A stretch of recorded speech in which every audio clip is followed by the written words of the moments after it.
নমিতা কলিতা মই 2023 পৰা এই হোটেলখন আৰম্ভ কৰিছোঁ। মই ইয়াত অৰ্ডাৰ দিলে ভাত আৰু মানে পৰঠা বা লাৰু পিঠা এইবিলাকো দিওঁ। তাৰোপৰি ডেলি চিঙৰা, গজা, নিমকি এইবিলাক বনাওঁ।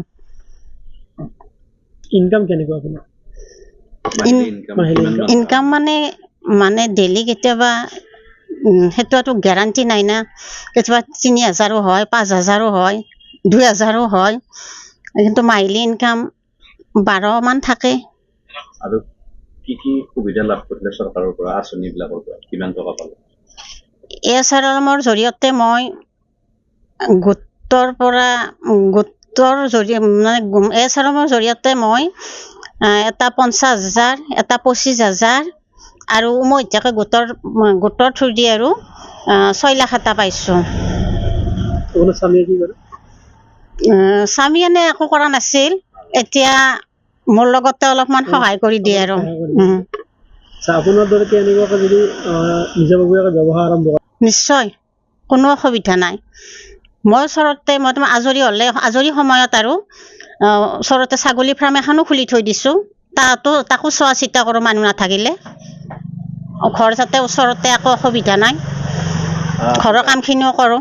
অন্য মহিলাবিলাকক কি ক'ব এই যিবিলাকে এনেকে যদি আপোনাৰ নিচিনা আগবাঢ়ি যায়? অন্য মহিলা কি ভালে হ'ব আৰু ক'লে ঘৰৰ বোজা হ'ব নালাগে। বা স্বামীক কৰাবলৈ গ'লে বা এযোৰ কাপোৰ ল'ব লগা হ'লে বা কিবা অলপ ল'ৰা ছোৱালী খৰচ পাতিৰ কাৰণে হাত পাতিব নালাগে আৰু। মোৰ ছোৱালীজনীৰে সেনেকুৱা হৈছে, পঢ়াৰ কিমান অসুবিধা। এই দোকানখনৰ জৰিয়তে তাক মই সহায় কৰিব পাৰিছোঁ এতিয়া নিজাববীয়াকৈ ধুনীয়াকৈ। অনুভৱ কৈছোঁ, বাইদেউৰ পৰাই আমি শিকিবলগীয়া, জানিবলগীয়া বহুতখিনি আছে। আৰু বাইদেৱে আমাৰ মহিলাখিনিৰ প্ৰেৰণাৰ উৎস। মই আজি 7 বছৰে স্কুলখনত আহি আছোঁ। 2 বছৰ 2.5 বছৰ হ'ল বাইদেউ ইয়াতে দোকানখন কৰা।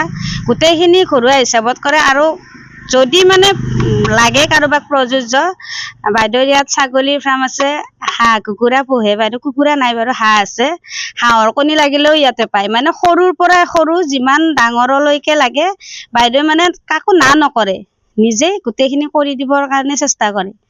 ইয়াতে কেকৰ পৰাই, পিঠা পনাৰ পৰাই, লাৰু সান্দহৰ পৰাই গোটেইখিনি পায় ইয়াতে। হিচাপে মই বহুত ভাল পাইছোঁ। মোৰ ল'ৰাটো চাৰ্চত পঢ়ে, মই যাওঁতেও সোমাওঁ আহোঁতেও সোমাওঁ। মই দেখা পাওঁ বহুত কষ্ট কৰে আৰু যিখিনি বস্তু বনায় সেইখিনিও বহুত ভাল লাগে।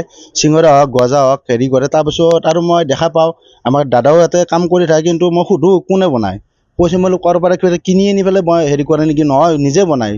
নিজে বনোৱা হিচাপে এজন মহিলা হিচাপে যিখিনি চিঙৰা বা গজা বনায় সেইটোতো বেলেগ হোটেলতকৈ বহুত টেষ্ট। আৰু যিখিনি কষ্ট কৰে তেওঁ ঘৰৰ গৃহিণী হিচাপে, সেইফালৰ পৰাতো বহুত ধন্যবাদ জনাইছোঁ। এনেকুৱাকৈ যদি আৰু এওঁক দেখি আৰু 2-1জনে যদি এনেকুৱাকৈ ভাবি পেলাই কৰিব খোজে, আৰু সকলো আঁচনিটো দিছেই চৰকাৰৰ ফালৰ পৰা 10,000 দিছে আৰু কিবা দিছে। এনেকুৱাকৈ যে 10,000খিনি পইচাখিনি যাতে ক'ৰবাত হোটেল হওক, ক'ৰবাত ফাৰ্ম এখনত যদি লগাই এওঁৰ দৰে নিশ্চয় এজন উপকৃত